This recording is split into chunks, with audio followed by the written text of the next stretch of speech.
Salut à tous!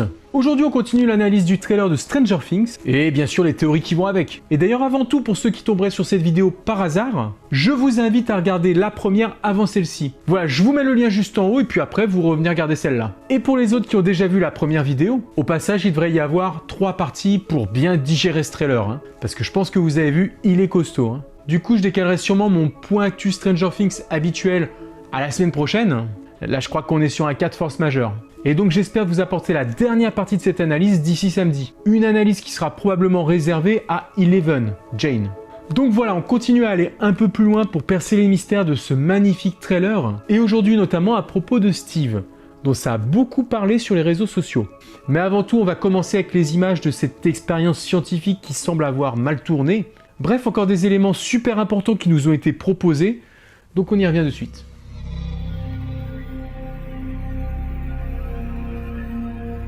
Et on retourne direct dans le cœur du sujet de cette saison, l'Upside Down et l'ouverture possible d'un nouveau portail. Comme je l'avais expliqué dans ma vidéo sur ce sujet, le Mind Flayer devrait avoir besoin d'un nouveau portail pour agir à nouveau sur notre monde, alors que le dernier a été refermé par Eleven. On l'a vu, les Demodocs sont tout de suite tombés comme des mouches, comme si on leur avait enlevé les piles. Donc l'ouverture d'un nouveau portail allait probablement constituer l'un des axes importants de cette prochaine saison, pour revenir sur la menace du Mind Flayer, qu'on ne voit d'ailleurs pas dans ce trailer. Et justement, on découvre sur l'une des images un étrange rayon, électrique ou électromagnétique, comme vous voulez, qui concentré en un point précis, semble ouvrir justement une brèche vers cet univers. On y voit la couleur rouge qui était présente sur les anciennes brèches des saisons précédentes. En plus, on sait déjà qu'il faut une grande source d'énergie pour ouvrir ce portail. Et dans cette scène, c'est clairement à ça qu'on a affaire. D'ailleurs, on pourra facilement la mettre en relation avec cet étrange canon qu'on voit sur un autre plan. Un peu de style Tron ou Chérie, j'ai rétréci les gosses. Ouais, dans les années 80-90, on aimait bien faire des expériences avec des canons laser et des trucs du genre. Donc là, on colle bien à l'univers 80s, une fois encore. Ces deux extraits sont donc probablement tirés de la même scène, ou du moins du même lieu pendant deux expériences distinctes. Dans le deuxième cas, le canon souffrirait de dysfonctionnement, en provoquant une sorte d'explosion électromagnétique sur les scientifiques à proximité qui se font grièvement brûler par cette sorte d'explosion d'énergie. On remarque d'ailleurs qu'ils avaient pris leurs précautions, avec une tenue qui nous rappelle celle du Hawkins Lab dans les 2 saisons précédentes, lorsque les scientifiques voulaient pénétrer dans l'Upside Down. Mais cette scène pourrait indiquer que l'expérience leur échappe, ce qui pourrait donner l'avantage au Mind Flayer justement, qui pourrait profiter de cette nouvelle brèche pour, sous une nouvelle forme et avec une nouvelle tactique, se rendre dans notre monde et neutraliser son nouvel adversaire tout désigné, Eleven.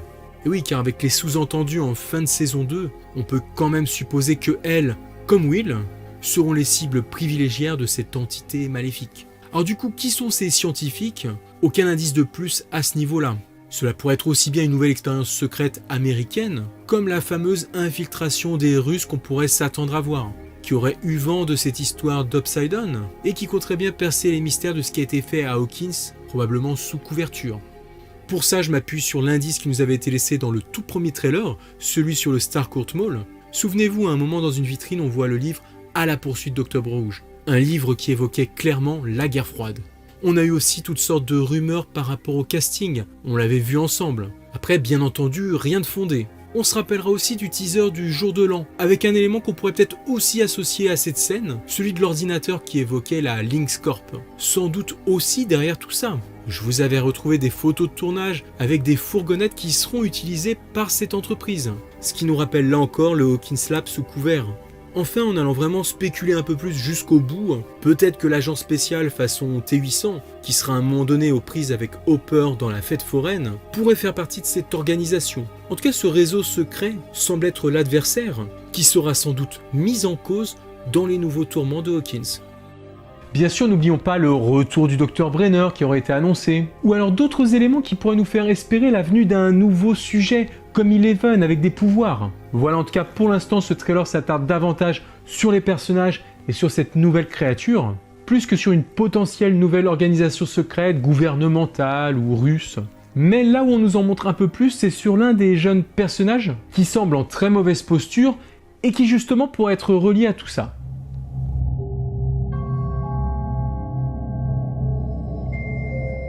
Steve, j'ai envie de dire que c'est un des sujets sensibles de ce trailer. Cette image où on le voit se prendre une injection à la seringue a clairement fait réagir. Maintenant, je vous propose de voir les quelques interprétations que je me suis faites à propos de tout ça.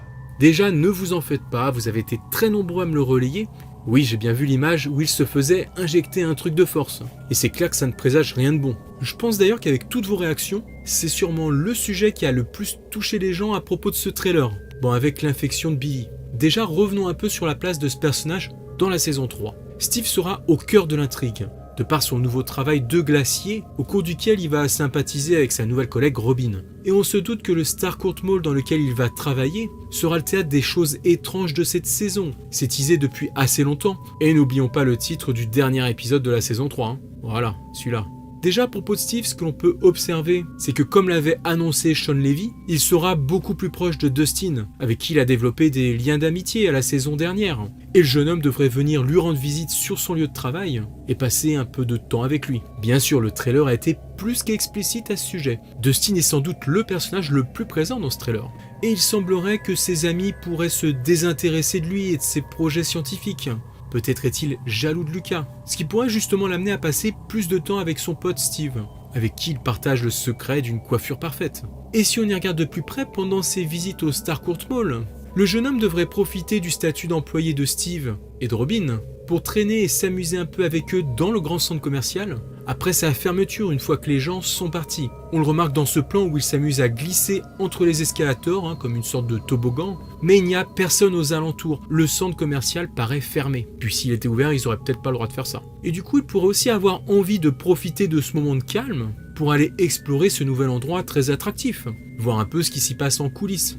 Et là, j'en arrive à un autre point que d'ailleurs, étonnamment, personne ne m'a soulevé, alors que je pense que c'est plutôt une bonne indication dans ce trailer, vous allez me dire. Pourquoi on voit toujours Steve et Robin en tenue de fonction pendant tout le trailer?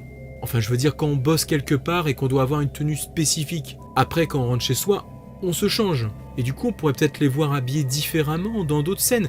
Mais pas du tout. Ils sont toujours dans leur tenue de marin, de marchand de glace. Et ça m'interpelle pourtant parce que, malgré ces tenues, parfois ils semblent être dans des lieux où il se passe des trucs étranges. Sans même compter l'image où on voit Steve se faire injecter quelque chose avec cette seringue. Mais à chaque fois, ils sont dans leur tenue. Et c'est par rapport à ça que je serais tenté de penser que dans ces scènes, ils ont justement ces vêtements, simplement parce qu'ils sont encore sur leur lieu de travail, dans le Starcourt Mall. Donc tout ça, ça peut conforter dans l'idée que des événements pas du tout en rapport avec le commerce se trament bien ici, sans doute dans les bas-fonds du centre co. Et je pense que c'est le groupe de Steve, accompagné de Robin, Dustin, et sans doute par moments d'Erika, à en juger à cette photo, qui découvrira le poteau rose lors de l'une de leurs explorations. D'ailleurs, au final, peut-être que Lucas ne sera même pas au courant que sa sœur a pris des risques aux côtés de Steve et Dustin. Il est donc possible que ce groupe évoluera à un moment de son côté, pendant que les autres découvriront d'autres choses de leur côté. Un peu la dynamique habituelle de la série. Les concernant, justement, ils pourraient découvrir l'expérience avec le canon électromagnétique, ce qui pourrait se dérouler en sous-marin dans le centre commercial. Quoi qu'il en soit, ce qui reste très concret, on l'a tous vu, c'est que Steve va avoir de gros ennuis. On le voit se faire injecter quelque chose avec un pistolet spécial, comme on en trouve souvent dans les films de biohazard, un truc de ce genre-là. Et à partir de là, je vais essayer de donner mon avis sur différentes théories que j'aurais pu lire, entendre. Déjà, parlons des cheveux qu'on entreaperçoit derrière lui. Comme certains le proposent, je pense pas que ce soit Billy. Du coup, d'après cette théorie, il serait derrière et en même temps, il utiliserait le pistolet pour lui injecter quelque chose. En soi, même si la personne derrière sont un peu plus petites, faut avouer que les cheveux ressemblent.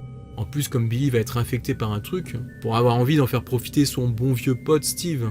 Mais voilà, j'y crois pas trop. Je pense pas non plus que ce soit Robin qui ait changé de camp ou qui soit un agent double et qui arrive derrière lui pour lui injecter quelque chose. Donc là, on interpréterait cette image un peu comme avec Steve. Par contre, ce que moi je pense, c'est que ce sont bien les cheveux de Robin. À la différence que je dirais qu'elle est derrière lui, parce qu'ils ont tous les deux été capturés. Probablement sont-ils ligotés dos à dos. Et la personne qui tient le pistolet seringue se trouve à droite, en hors-champ. Ce qui me fait penser à ça, c'est que le bras semble fixe pendant l'injection, alors que les cheveux derrière semblent un peu bouger dans tous les sens, regardez. Comme quelqu'un qui se débattrait. Donc vous voyez, ça pourrait se tenir. S'ils sont capturés et qu'elle sait qu'on est en train d'injecter quelque chose à Steve, elle essaierait de se débattre dans tous les sens. Et risquerait d'ailleurs de subir le même sort par la suite. D'ailleurs, Steve n'a pas le réflexe de lever le bras, comme si justement, il ne pouvait pas le faire. Donc moi, cette scène, elle m'évoquerait plus, a priori, les scientifiques dont je parlais juste avant. Alors après, est-ce qu'ils vont se faire injecter un sédatif? Est-ce qu'ils sont en train de devenir les nouveaux rats de laboratoire improvisés d'une expérience d'infection parce qu'ils ont été trop curieux et qu'ils se sont fait capturer? Je pense que tout cela reste dans le champ des possibles. Et en tout cas, ce qu'on peut dire déjà, c'est qu'ils pourront difficilement s'en sortir seuls. Si c'est une infection, dans ce cas, ça pourrait là encore nous ramener à la photo où on voit l'œil, et qui pourrait bien être finalement celui de Robin en train de se faire infecter. En tout cas, voilà ce qu'on peut dire à propos de cette image, sortie de son contexte. Mais pour finir en vous donnant un peu d'espoir, peut-être que si Steve et Robin se font infecter par quelque chose, ils réussiront probablement à s'échapper. Parce que si Steve a pris des coups au visage au moment de sa capture, et bien plus tard on le voit libre avec le reste du groupe et le visage marqué de coups. Donc il ne sera plus entre de mauvaises mains. Et d'ailleurs il ne semble pas aller si mal que ça. Aussi concernant une infection, n'oublions pas l'épisode ayant pour titre le sauna test. Peut-être que ce sauna, cette pièce très chaude, pourrait très bien servir à sortir ces personnages de ce mauvais pas. Une infection de quelque chose dont l'origine serait l'Upside Down craint ce qui est chaud. D'ailleurs pour le sauna test on peut aussi penser à Billy. Donc voilà, même si Steve semble ici en grosse difficulté, il y a encore, au vu de ce qu'on nous montre maintenant, un bon espoir le concernant. Il ne faut pas l'enterrer trop vite. Pour ceux qui disent qu'il va mourir avec certitude, j'aurais envie pour l'instant de mettre un gros bémol et de garder un espoir.